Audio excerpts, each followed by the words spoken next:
What's going on, everybody? Welcome, welcome, welcome. We are giving this a shot on the new page. So, this new page is called My Political Truth, and it is the same as the group page, except for truth is in all capitals. That is the way you will basically distinguish between the group and the page. So, as I stated earlier, this is My Political Truth, and my name is Jerry Tomczynski. I come to you live 4 nights a week, Monday, Tuesday, Thursday, and Friday at 7:30 to bring you basically the news that the mainstream media won't. And I say things that I guess are not very popular with certain demographics, I guess you would say. So there are a lot of new people that join this page. Hopefully there's going to be a lot of people coming over from the other page. Do me a favor, as you guys come in, comment, let me know you're in here, whether it's during the live itself or if it's afterwards. I try to respond to every comment, everything that anybody posts. And if you comment while I am live, I will most certainly try to read it and engage with the entire audience. I always try to do that. So people are starting to come in slowly. I don't know if people are getting notifications or not, but I imagine these first few lives are going to be a challenge on this page at the very least. Hi, Irina. Welcome. Thank you. We'll see if people start joining as we move along, and whether they do or they don't, I will continue to do what I do and report the truth, the facts, as I find them, as I verify them. Anybody that's been following me from the first day knows exactly what I do. Sometimes I get a little too riled up and a little too passionate, and that's just the way I am about this country, and I won't change my demeanor or my personality for anybody. So let's get right into it. Like I said, as people come in, I want you guys to comment and say hello, and I will say hello back. Hi, Mom. We'll see. Mom, let me know if it lets you share this like it did the other page. So if it does, share it all over the place. I know you will anyway. All right, so let's get right into this. So the DNC picks Kamala. Did you guys see this yesterday? Apparently CNN had a very big problem with the way Tucker Carlson, hi Dad, with the way Tucker Carlson pronounced Kamala's name. And I'm obviously doing it kind of tongue in cheek because CNN literally had a panel. They had a panel to discuss Tucker Carlson mispronouncing Kamala's name. Now, think about that. With everything going on in this country, that is what CNN chooses to waste their time and their viewers' time on, and it's Tucker's mispronunciation of Kamala. These groups, these liberal lunatic groups, sent out, I guess, notification to the media, and they said that you can't criticize Kamala for anything, or else we're going to come after you and call you a racist and a sexist. That is what this world is coming to. So you're not allowed to criticize anybody if the libs are behind them and if they fall under the umbrella, so to speak, of the liberal Democrat imbecile movement. However, I don't care. I have absolutely no regard for anything that they say. I'm here to say it like it is, which is probably the reason I'm getting censored all over Facebook, but that's neither here nor there. So, you have a problem with a candidate when the entire party that she's chosen from dislikes her. They just don't like her. Think back to the Democratic debates when they were all on stage and Kamala called Joe Biden. She said that he is a racist, a supporter of segregationists, which he was back in the day. That's all absolutely factual. And she also stated that she believed Tara Reid and I guess the few other women that came out and accused Joe Biden of sexual misconduct. And she completely showed her face on that whole comment. I mean, to say all these things about that man, and then when the phone rings to be his running mate, you drop to your knees, so to speak.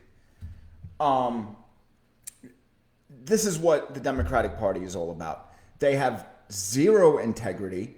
They don't stand behind anything that they've said. Absolutely nothing. Absolutely nothing. I mean, listen, during the Democratic debates, Tulsi Gabbard, if you remember her, she was the presidential Democratic presidential candidate from Hawaii, right? And in a matter of 3.5 to 4 minutes, she single-handedly ended Kamala Harris's presidential bid. She starts out by saying the facts on Harris's record. And the facts were as follows. And this is just a few of the things that she said. She put over 1,500 people in prison for marijuana violations. Then, when asked about it by a member of the media, she laughed about it. She laughed about it. Because in that moment, she admitted, that she smoked marijuana, which is fine. There's nothing wrong with that. But the problem that Tulsi at the moment had was that she was putting people in prison for marijuana infractions when she, in fact, was partaking. Now, that continues the hypocritical side of the Democratic Party. Let's look at some comments here. Charles says, it's a very historic moment, a vice president candidate accusing their running mate of possible sexual assault. I mean, yeah, it's unbelievable. And we can't say anything about it. You understand? The media, I guess, that I listen to and a lot of people that watch this listen to, Fox, One America, Newsmax, they can't say anything about it. They're not allowed to. They're not allowed to. Come on.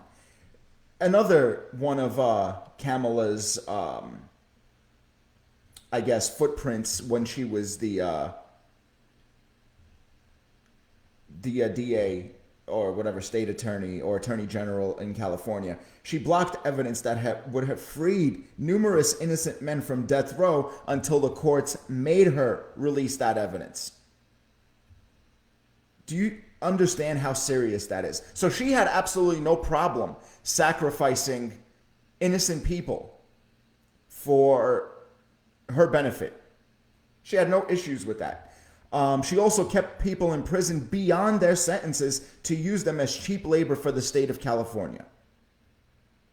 Yeah, Charles says Tulsi was too moderate and they silenced her instantly. Yeah, you can't. And the funny part is, Charles, on CNN, they keep referring to Kamala as the moderate. The more, listen, with CNN and MSDNC, the one thing you could be sure of, the more they repeat something, you could be 1,000% sure that the opposite is true.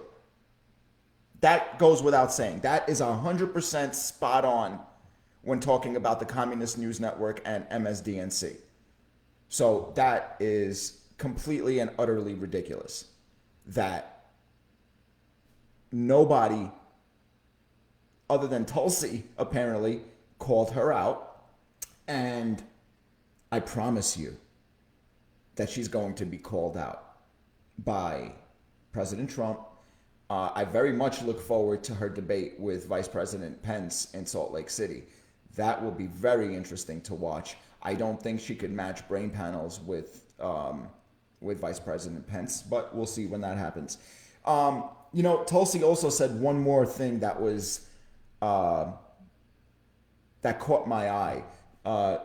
She says, and I quote, "Our Democratic Party, unfortunately, that is not the party that is of, by, and for the people. It is a party that has been and continues to be influenced by the foreign policy establishment in Washington, represented by Hillary Clinton and others, by the military-industrial complex and other greedy corporate interests." This is a Democrat speaking about her own party. And the fact that she had the gall to be honest, as Charles said, she was silenced almost immediately. I'm not going to continue to dwell on Kamala, only because we have 80 days until the election, and I promise you, I will be speaking about her often. I'm going to get sick of talking about her. You're going to get sick of hearing me talk about her, and that's just the way it is. So I'll give you a little dose of my anti-Kamala stance on a nightly basis. Next thing I want to get into, and this wasn't planned for me to do. I wasn't going to do this until a friend of mine posted something on Facebook that drove me insane. I don't know if you got how many of you were around when I first started this back in June. I interviewed a gentleman by the name of Ed Renzi. Charles, obviously, you know him very well. You introduced us. And Ed Renzi was the CEO of McDonald's for a long time. And he was one of the co-founders of the Ronald McDonald House. Everybody knows what the Ronald McDonald House is. It was established to help kids with cancer. So Mr. Renzi posts this today. And I will be reading what he said, and you will understand why I'm furious about this. Mr. Renzi says, and I quote, "I was an original founder of the Ronald McDonald House in Philly in 1974. There are about 350 units globally. The house was an outgrowth of Philadelphia Eagles football team Fly for Leukemia. Stan Lane and tight end Fred Hill started fundraising because Kim Hill, a tiny baby, had leukemia. I was the regional vice president of McDonald's based in Cherry Hill, New Jersey. Don Tuckerman of our McDonald's ad agency asked me to give a percentage of Shamrock Shakes to a halfway house for parents with sick kids. I said we would give the entire price to the house if they called it the Ronald McDonald House. They agreed. The house opened in 1974 in October. The second opened in Chicago. The founder, Ray Kroc of McDonald's, attended the first house opening and gave $25,000 to every house after that. McDonald's Corporation pays all administrative costs. All the money goes to charity, benefiting children in education, health and well-being, the arts, etc." Now, his reasoning for posting this and telling people this: the thugs, the terrorists, the savages known as Black Lives Matter broke in and tried to loot the Ronald McDonald House at Lurie Children's Hospital in Philadelphia. That is a high-rise Ronald McDonald House about 14, 15 floors up at an urban hospital treating children who are in critical condition. Blacks, whites, Hispanic, Asian, all families in need have the complete and best care possible, free of charge, because of this charity. Their parents and families stay there too, for no cost. Families from across the country and world stay there, and places like that. These animals from Black Lives Matter in both Philly and Chicago tried to break into the Ronald McDonald House with the sick kids inside, sleeping. And I didn't hear a damn thing about this on CNN, on MSDNC, the New York Slimes, the Washington Compost, none of it. None of it. But yet they want to go on and continue the stupid BS narrative that BLM and Antifa are peacefully assembling. They want to keep driving. Listen, as I stated earlier, the more the Communist News Network and MSDNC repeat themselves about something, the more you know it is a lie. Period. End of story. I don't care what anybody says. The fact that CNN and MSLSD are not reporting all of this violence going on coast to coast, the rioting, the surge in shootings in Chicago, New York, California, Atlanta, Seattle, Portland, Minneapolis. How many more American cities do I have to name that are under siege right now? Regarding the Ronald McDonald House, Charles says they destroyed the entryway of the Ronald McDonald House in Chicago. Yeah, I saw that. And what is driving me insane is that Lori Lightfoot has the audacity to come on and condemn this now when she had every opportunity to make this right before it happened, to stop it in its tracks before it happened. Now she wants to say, and she comes on top of everything else, she comes on TV today and says that this attack the other night, this looting the other night, was planned and orchestrated. Really? Really? Because we haven't been saying that since the friggin' beginning. Have they not been called paid agitators, paid rioters, paid looters? We've been saying that from the damn beginning. And now Lori Lightweight wants to come out and condemn this? She absolutely enabled them, Charles. Charles says she enabled them. Without a doubt, she enabled them by coming on Monday after Monday and not acknowledging the rash of violence, the 60, the 70 shootings that went on during a 2-day period. The 3-year-old girl, the 7-year-old girl, the 13-year-old boy, the kids that were killed in her damn city. Nothing. Now she wants to condemn this? She could have stopped it all before it happened. If she was any kind of leader, if she had any kind of semblance of competence.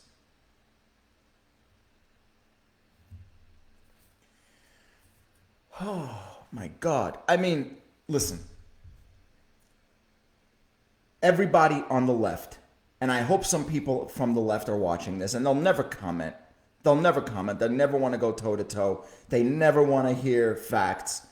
So I know you guys are going to continue to sit there watching me quietly, not saying anything because you got nothing to say. I don't care what you think you have to say. Anybody on the left, I continue to say this. I invite you, arms wide open, to come on here and debate me any day of the week. Anybody on the left. Don't care what your status is. Don't care about anything. I don't discriminate. I will debate anybody on the left.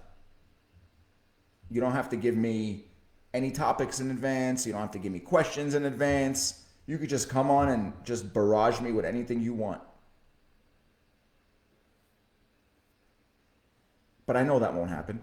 You know how many challenges I've laid out here? I've actually had people supposedly take me up on these challenges and message me, oh yeah, I'll debate you. And then 2 days later, they block me, or I can't find them, or they won't return my texts or my messages. I follow up with everybody.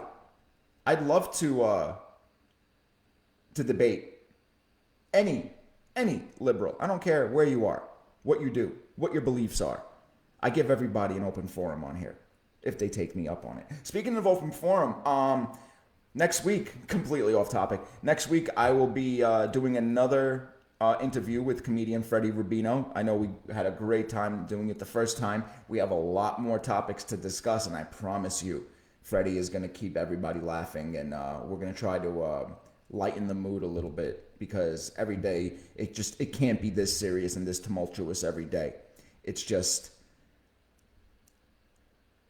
not healthy for us. You know, we got a little under 3 months left till the election, and I promise you there's going to be nonsense every day on TV. There's going to be things that go on that are going to try to distract us and try to get our eyes off the prize, but we all know what we got to do. The silent majority has to stand up in unison on November 3rd and cast that ballot for President Trump and anybody on the Republican side.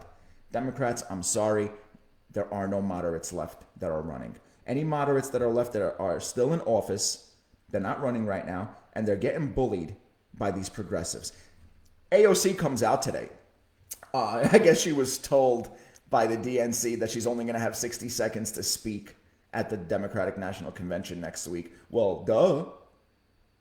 Giving her a microphone is just as bad as giving half-dead Joe a microphone. Who knows what she's going to say? Who the hell knows what AOC is going to say? She hasn't spit out a fact in months. Every single thing that she posts is a smoky truth, an exaggeration, or just a blatant lie. Just a blatant freaking lie. Speaking of lies, I got a serious problem with Il Duce Cuomo and that scumbag Murphy in Jersey that are abusing these gym owners, these restaurant owners. Correct me if I'm wrong, but when all this COVID pandemic started, right, wasn't Cuomo, and everybody saw Cuomo because they paraded him around like he was a winning horse on every channel, but wasn't his main thing, let's flatten the curve? And the curve was flattened. You reach phase 4, but yet they still won't allow any form of indoor dining. They won't allow gyms to open. They're condemning these men down in Jersey for opening the gym. They're giving them fines on a daily basis. They are threatening to arrest them. Wasn't it all about flattening the curve? All I hear about is how great New York and New Jersey's numbers are. Well, freaking prove it. And let's open these gyms. Let's open these restaurants. Cuomo is over here begging the federal government for money. Begging the federal government for money. However, he's keeping all these establishments closed. Hey, Andrew, do you know how the government works? When you allow businesses to be open, you collect revenue. You know that's what the taxes are? So he's not allowing these businesses that would bring in hundreds of millions of dollars immediately because they want to show the New York, the New Jersey, any Democrat-led state economy as dwindling and crappy so they could blame it on President Trump like they do everything else. My God, how obvious can you be? And then they want to tout as New York as the status symbol of where you need to be on the COVID treatment. Really? So New York had a total of 32, this is up until today, a total of 32,857 deaths due to COVID. Over 6,500 of those are elderly people that were blatantly and purposefully, I believe, killed when Andrew Cuomo sent them back to the nursing homes when they were already sick with the COVID and they got everybody else in the nursing home sick. Over 6,500 elderly died from this. Okay? So 32,857 people died. Now let's break that down. Deaths per 1 million in the population. 1,689 people per 1 million have died in New York. In New Jersey, that number's even bigger. 1,797.5 per 1 million have died. And they want to tout New York and New Jersey? Let's go down to Florida, where Andrew Cuomo repeatedly tries to crap on Governor DeSantis. Florida, a total of 8,765 deaths, 408.1 per 1 million in population. Now, Florida has overtaken New York as the third highest population in the union. Florida's population is just over 22 million. New York is about 18 and a half, 19 million, something thereabouts. So Governor DeSantis, with his management, and listen, I'll be the first one to tell you that I did not agree with everything Governor DeSantis said or did. But results are results, and numbers and statistics do not lie. 8,700, again, I tell you, 8,765 total deaths, 408 per 1 million. That is four times less than New York. Hey, Beverly, welcome. Michigan in the house. Hey, everybody, tell me what state you guys are in right now, and what state you represent, what state you're from. Yeah, moving right along. I'm tired of talking about these liars. Just assume that anytime I talk about liars in politics, I'm talking about 9 times out of 10, I'm talking about Democrats and the liberals. So let's talk about that other imbecile from the Empire State. Big Bird, de Blasio. Still not doing a damn thing about this violence. We have another teenager killed. This is disgusting, the way this kid got killed. Winston Ortiz was stabbed 3 times, then sprayed with gasoline and set on fire. Set on fire. A teenager. Now, from what I saw, they got a suspect in custody, but I promise you, once they release the particulars of this suspect, I promise you it's somebody that should have been in jail, that should have been in prison, that has been released by de Blasio and Cuomo. They continue to have blood on their hands, and nobody is calling them to the table for this.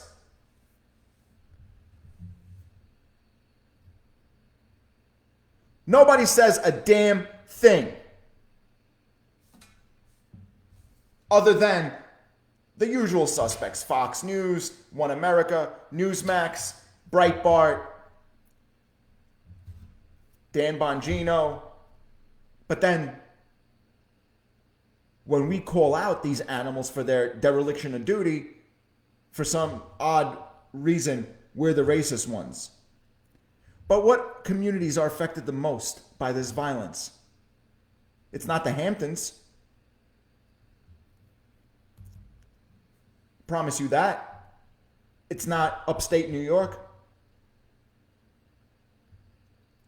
It's the minority communities. And it sucks that that's the fact. But that is the fact.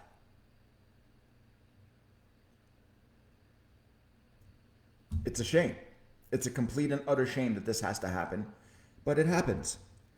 Milwaukee Police Chief Alfonso Morales, he chooses to retire instead of accepting a demotion. You want to know why he was demoted? Because in Milwaukee, they had more of these BLM savages and looters, and he had the audacity to spray them with tear gas. So they demoted him. Carmen Best, the police chief out of Seattle, she retires. She chooses to retire and step down instead of deal with that sham of a city called Seattle after the Seattle City Council ruled to defund the police 7-1. She resigned that very evening. That very evening.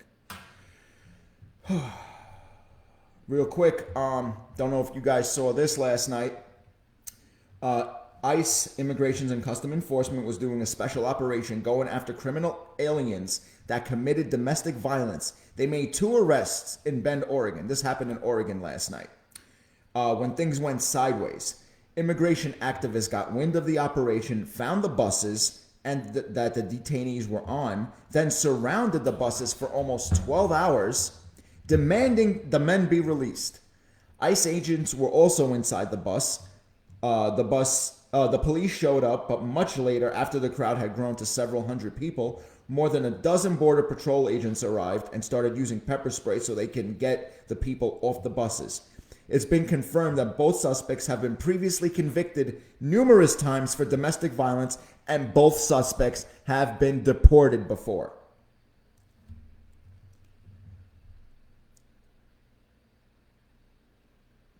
There were 2 city council members that were also there present and standing in front of the bus to keep the bus from moving until the mayor, Jenny Durkin, notified them that the 2 suspects did in fact have warrants out for their arrest and to let the buses proceed.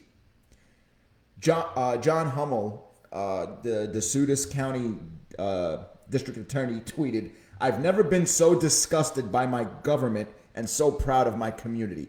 This is the kind of POS that is representing a certain district as their lead prosecutor, who's supposedly there to put bad guys away. So the former head of ICE, Tom Homan, comes back and says that he's completely disgusted with Hummel. It is disgusting that he is in direct conflict of his duties as a district attorney to, number 1, protect the community, and number 2, protect law enforcement and rule of law. This is what's going on in these Democrat-led cities. They're falling apart. They're not letting the federal government come in there and do what they're supposed to do. This is why in less than 80 days, we have the biggest election of our lives. We need to stand up. We need to do this. And we need to vote President Trump in for another 4 years. And then in 4 years from now, we'll have to deal with it a little bit more. Those of you that have been following me from the beginning, you guys know that I end this with a quote every night. Tonight's quote comes from Mark Twain. He says, and I quote, "I am quite sure now that often, very often, in matters concerning religion and politics, a man's reasoning powers are not above the monkey's." Thank you guys for joining me. I'll see you guys tomorrow night. Have a great evening and be safe.